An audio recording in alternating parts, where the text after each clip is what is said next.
Este dibujo es un corte horizontal del abdomen donde vamos a explicar los músculos de la pared anterolateral. Esto es una vértebra lumbar y este es el ombligo. Es un corte a nivel del ombligo. Entonces, decimos que los músculos de la pared anterolateral son cuatro constantes. Uno bien anterior, que es el recto anterior mayor, y 3 anterolaterales, que vienen desde atrás hacia anterior. Y son de afuera a adentro, y es importante que reconozcan el orden y el sentido. Tenemos oblicuo mayor bien externo, oblicuo menor en el medio y el más interno el transverso. Por dentro del transverso tenemos un tejido, una fascia fibromuscular o fibra aponeurótica que se denomina fascia transversalis, que acá se las hice en celeste punteado.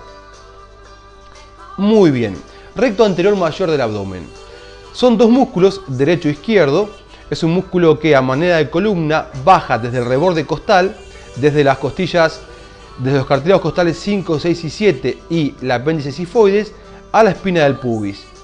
Es un músculo poligástrico, está formado por diferentes vientres unidos o separados entre sí, por haces tendinosos, que a algunos guachos se les nota esto.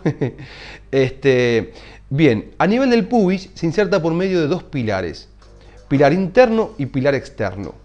El pilar interno se cruza con el del lado opuesto. Del pilar externo sale un grupo de fibras que se denominan ligamento de Henle. Es un elemento muscular o músculo fibroso que se denomina ligamento de Henle, que es dependencia del pilar externo del recto anterior, como acabo de decir, y que es importante que se acuerden porque es uno de los dos elementos que refuerza el tercio interno de la pared posterior del trayecto inguinal. Después lo vamos a ver. Ligamento de Henle. Muy bien. Vamos a ver los músculos laterales de afuera hacia adentro. Entonces vemos que el transverso es el músculo más profundo de todos. Es el único que da toda la vuelta al abdomen, desde atrás hacia adelante. Y se inserta aproximadamente en el tercio externo de la cintilla iliopubiana, que en este dibujo posterior no se puede ver, la cresta ilíaca, las apófisis transversas a las vértebras lumbares y las 6 últimas costillas del lado de adentro. Y de ahí va a encontrar su inserción distal. En su inserción costal, en las 6 últimas costillas, se interdigita con el músculo diafragma y forma lo que constituye la interdigitación torácica interna. La inserción distal del músculo transverso va a estar representada a nivel de la espina del pubis y la línea media o línea alba. Todos los músculos laterales, los 6, los 3 derechos y los 3 izquierdos, se van a unir en la línea media o línea alba. Y una particularidad es que el transverso en la cintilla iliopubiana se inserta en el tercio externo, hace un salto y luego se inserta muy poquito en la parte interna y sí en el pubis. El músculo que sigue si avanzamos de profundo a superficie es el oblicuo menor. El oblicuo menor se inserta aproximadamente en la cresta ilíaca y en el tercio externo de la cintilla, como lo hacía el transverso, pero solamente en la quinta vértebra lumbar.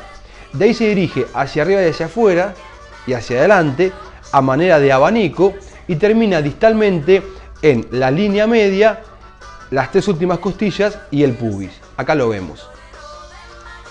Se inserta entonces en el tercio externo de la cintilla, hace un arco y va al pubis, a la línea media y a las 3 últimas costillas.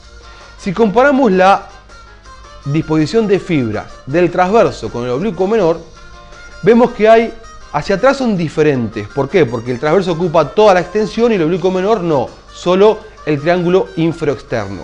Pero si lo miramos de adelante, vemos que hay zonas que se superponen, que son exactas, que son muy iguales y respetan las fibras más inferiores, donde se insertan en el tercio externo de la cintilla, los dos hacen ese arco y los dos se insertan en el pubis.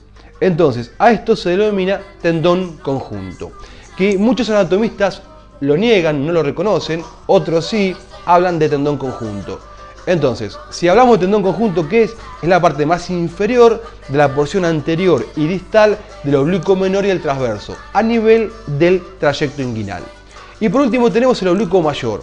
Es el músculo más superficial de los músculos laterales. Ocupa solamente la parte anterior del abdomen, atrás no hay oblicuo mayor, solamente vemos el borde posterior.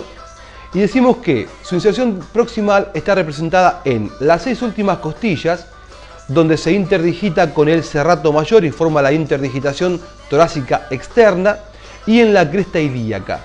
De ahí va a su inserción distal, que está representada a 3 niveles. La línea alba, como todos los músculos laterales, el borde anterior de la cintilla iliopubiana y el pubis, donde se inserta por medio de 3 pilares, que son los pilares del oblicuo mayor.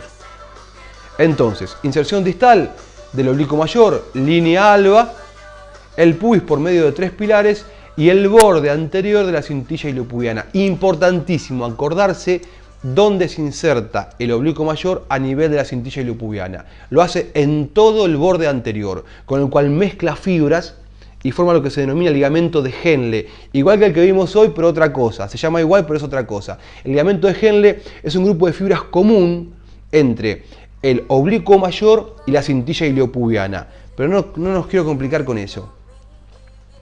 Bien, ¿cómo se disponen los pilares del oblicuo mayor? Son 3. Pilar externo, que se inserta en el pubis de ese lado, u homolateral. Pilar interno, que va bien a la línea media y pasa un poquito al pubis del otro lado, al pubis contralateral o heterolateral. Y pilar posterior o ligamento de Coles, que va al pubis contralateral por detrás del pilar interno.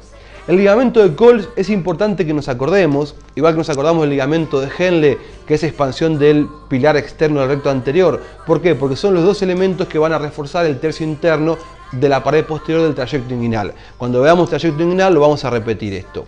Y acá tenemos un pubis, el pilar externo, el pilar interno que se va a la línea media y el pilar posterior que pasa al otro lado. Y un grupo de fibras que recurren, que no vienen bajando hacia abajo y hacia adentro, sino que recurren, son las fibras recurrentes o arciformes de Poirier y Mackenzie, que junto con los pilares terminan de delimitar lo que se denomina orificio inguinal superficial, que cuando veamos trayecto inguinal lo vamos a volver a ver.